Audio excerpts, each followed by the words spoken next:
പറശ്ശിനിക്കടവ് മുത്തപ്പനും അരവണയും. മുത്തപ്പനുമായി ബന്ധമൊന്നുമില്ലെന്ന് പറശ്ശിനി മടപ്പുര.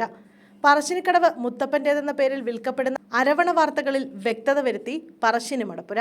ക്ഷേത്രത്തിന് സമീപത്തെ ചില കടകളിൽ ദേവന്റെ പേരിൽ അരവണ വിൽപ്പന വ്യാപകമായത് ശ്രദ്ധയിൽപ്പെട്ടതിനെ തുടർന്നാണ് പറശ്ശിനി മടപ്പുര ശ്രീ മുത്തപ്പൻ ക്ഷേത്രം അധികൃതർ വിശദീകരണവുമായി രംഗത്ത് വന്നത്.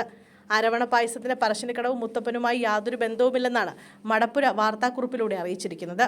പറശ്ശിനി മടപ്പുര ശ്രീ മുത്തപ്പനുമായി ബന്ധപ്പെട്ട വാർത്തകൾ സോഷ്യൽ മീഡിയയിൽ പ്രചരിക്കുന്നുണ്ട്. ഇതിൽ അരവണ പായസത്തെക്കുറിച്ചുള്ള പരാമർശം ഭക്തർക്കിടയിൽ തെറ്റിദ്ധാരണ ഉണ്ടാക്കുന്നുണ്ട്. ആവിയിൽ വേവിച്ച പയറും തേങ്ങാക്കൊത്തുമാണ് മുത്തപ്പന് സമർപ്പിക്കുന്നത്. അരവണ പായസത്തിന്റെ പേരിൽ കച്ചവടം നടത്തുന്ന വ്യാപാരികളുമായി പറശ്ശിനി മടപ്പുരയ്ക്ക് യാതൊരു ബന്ധവുമില്ല. ക്ഷേത്രം പുറത്തിറക്കിയ പ്രസ്താവനയിൽ പറയുന്നു. അരവണ പായസം വിൽക്കുന്ന കടകൾക്ക് മാനേജ്മെന്റ് നോട്ടീസ് നൽകിയിട്ടുണ്ട്. കടകളിൽ ഭക്തർക്ക് അരവണ പായസം വിൽക്കാൻ തുടങ്ങിയിട്ട് ആഴ്ചകളായി.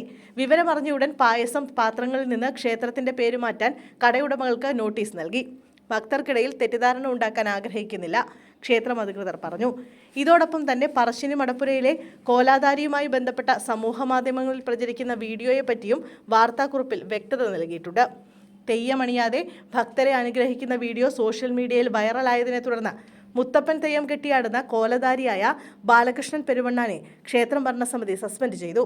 മടപ്പുരയുടെ പേര് കളങ്കപ്പെടുത്തുന്ന ഇത്തരത്തിലുള്ള ആചാരവിരുദ്ധ പ്രവർത്തനങ്ങളിൽ ഭക്തജനങ്ങൾ ജാഗ്രത പാലിക്കണമെന്നും അധികൃതർ പറഞ്ഞു.